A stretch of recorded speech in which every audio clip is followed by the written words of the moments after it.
అరటికాయ కర్రీ.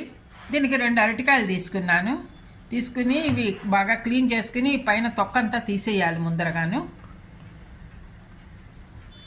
అలా తొక్క తీసిన అరటికాయలు ఈ విధంగా మీడియం సైజు ముక్కలు కట్ చేసుకోవాలి. నీళ్ళల్లో కట్ చేసుకోవాలి. ఇవి నల్లబడిపోతాయి మామూలుగా తరిగితేనే బయటకుంటే, అందుకని నీళ్ళల్లో కట్ చేసుకుని పెట్టుకోవాలి. ఈ విధంగా కట్ చేసిన అరటికాయ ముక్కలు కొద్దిగా తగినంత వాటర్ పోసుకుని ఉడికించుకోవాలి. మరీ మెత్తగా కాకుండా 60-70% ఉడికేలాగా ఉడికించుకోవాలి.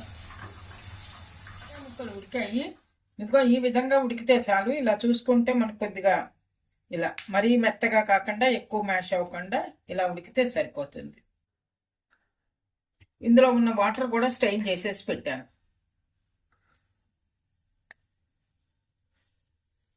ఇప్పుడు పోపు వేసుకోవాలి. పోపుకి ఒక మూకుడు పెట్టుకుని ఒక 2 స్పూన్లు ఆయిల్ వేసుకోవాలి. ఇందులో కొద్దిగా పోపు సామాన్లు, శనగపప్పు, మినపప్పు, జీలకర్ర, ఆవాలు, 2 మిరపకాయలు ముక్కలు చేసి వేసుకోవాలి. కొద్దిగా కరివేపాకు, 2 పచ్చిమిరపకాయలు ముక్కలు చేసి వేస్తున్నాం.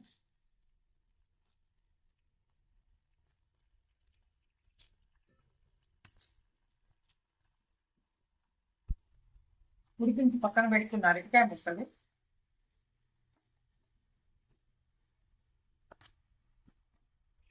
తగినంత ఉప్పు,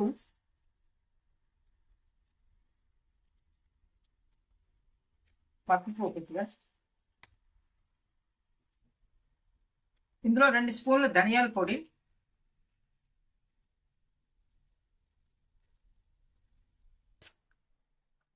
ముందరగా ప్రిపేర్ చేసుకున్న నువ్వుల కారం, ఇందులో మిరపకాయలు, నువ్వుల పప్పు 2 వేసి వేయించి మిక్సీ చేసింది.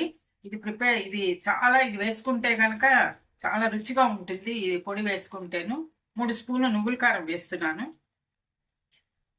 బాగా మిక్స్ చేసుకోవాలి. కూరకు కూడా దీని అరటికాయ ముక్కలకి అంతా పట్టేలాగా ఇలా చేసుకోవాలి. ఈ నువ్వులు పొడి వేసుకుని మనం అరటికాయ ఫ్రై చేసుకుంటే చాలా రుచిగా ఉంటుంది కూర.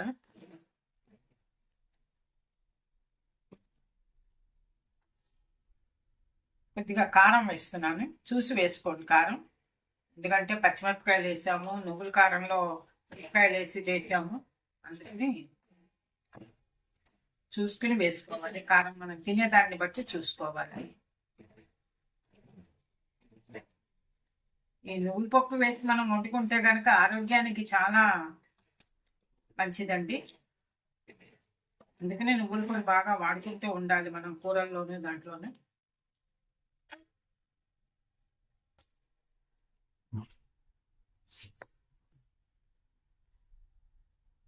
బాగా ఫ్రై అయింది. నువ్వుల కారంతో అరటికాయ ఫ్రై రెడీ అయింది. సర్వింగ్ బౌల్లోకి తీసుకోవాలి.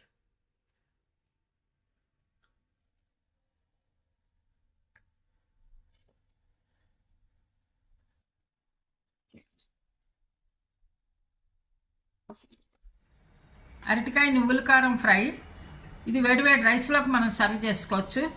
చాలా టేస్టీగా ఉంటుంది. సైడ్ డిష్గా కూడా సర్వ్ చేసుకోవచ్చు. మీరు కూడా ట్రై చేసి చూడండి. ఈ వీడియో నచ్చితే లైక్ చేయండి, షేర్ చేయండి, సబ్స్క్రైబ్ చేయండి. Thank you for watching.